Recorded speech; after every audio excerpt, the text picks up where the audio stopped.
Assalamualaikum warahmatullahi wabarakatuh. Salam sejahtera untuk kita semua. Hai sahabat Nusantara. Dalam kesempatan ini saya akan sedikit membahas tentang apa itu APBN. Yang mana APBN tersebut adalah bertujuan untuk mensejahterakan rakyat Indonesia. Mungkin sahabat Nusantara pernah mendengar yang namanya APBN. Maka dalam kesempatan ini saya akan mengulas sedikit tentang apa tujuan APBN, apa pengertian APBN, beserta fungsi dan lain sebagainya.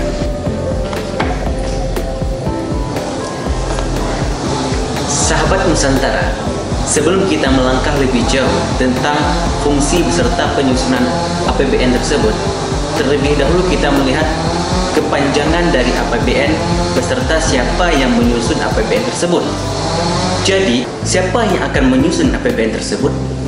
APBN disusun oleh Presiden beserta menteri-menterinya, kemudian diberikan kepada Dewan Perwakilan Rakyat untuk dilihat serta ditinjau dan diberi persetujuan untuk apa penggunaan APBN tersebut.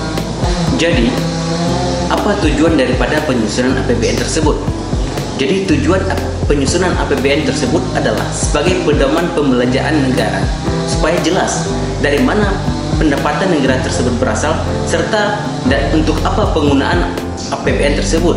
Apakah jelas untuk rakyat atau bukan untuk rakyat? Nah, seberapa pentingkah penyusunan APBN tersebut?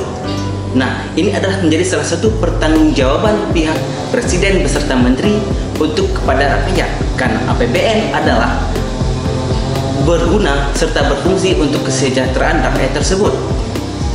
Sahabat Nusantara, seberapa besarkah pengaruh APBN terhadap keberlangsungan kesejahteraan rakyat Indonesia? Dalam laman resmi Kemendikbud menjelaskan bahwa APBN akan menentukan kebijakan pemerintah dalam 1 tahun. Apakah APBN tersebut dapat mensejahterakan rakyat Indonesia atau dapat menstabilkan keberlangsungan ekonomi rakyat Indonesia? Setelah kita mengetahui definisi serta penjelasan APBN tersebut, maka marilah kita lihat apa fungsi dari APBN tersebut. Jadi fungsi APBN itu ada 6 poin daripada fungsi tersebut. Yang pertama adalah fungsi otoritas, yaitu bertujuan untuk menjaga serta mengontrol pengeluaran dan pemasukan daripada anggaran negara tersebut. Yang kedua adalah fungsi alokasi, yang berfungsi untuk pembangunan sarana umum yang digunakan untuk kepentingan rakyat Indonesia. Kemudian yang ketiga adalah fungsi distribusi untuk pengeluaran selain kepentingan umum seperti dana subsidi dan dana beasiswa. Yang keempat adalah fungsi stabilisasi, yaitu untuk menjaga kestabilan ekonomi rakyat pada 1 tahun ke depan. Yang kelima adalah fungsi perencanaan, di mana fungsi tersebut adalah sebagai pedoman perencanaan kegiatan negara dalam 1 tahun ke depan. Kemudian yang terakhir atau yang keenam adalah fungsi pengawasan, yaitu bertujuan untuk memperhitungkan kegiatan negara, apakah itu ada pengeluaran ataupun pemasukan daripada APBN tersebut.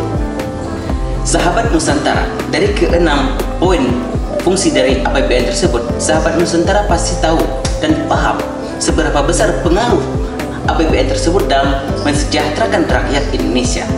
Sahabat Nusantara, bagaimana sih sistem mekanisme penyusunan APBN tersebut? Nah, mekanisme penyusunan APBN itu sudah mempunyai landasan hukum pada Undang-Undang Dasar 1945. Nah, sekarang bagaimana mekanisme penyusunan APBN tersebut? Jadi, misalnya pemerintah ingin menganggarkan APBN tersebut untuk tahun 2023, maka pada tahun 2022 pemerintah sudah membuat perencanaan dan penganggaran pada tahun sebelumnya, apa saja yang membutuhkan pengeluaran serta apa saja pendapatan negara yang akan ke depannya. Sahabat Nusantara, sampai saat ini ada prinsip penyusunan dalam penganggaran APBN yang dipegang oleh negara.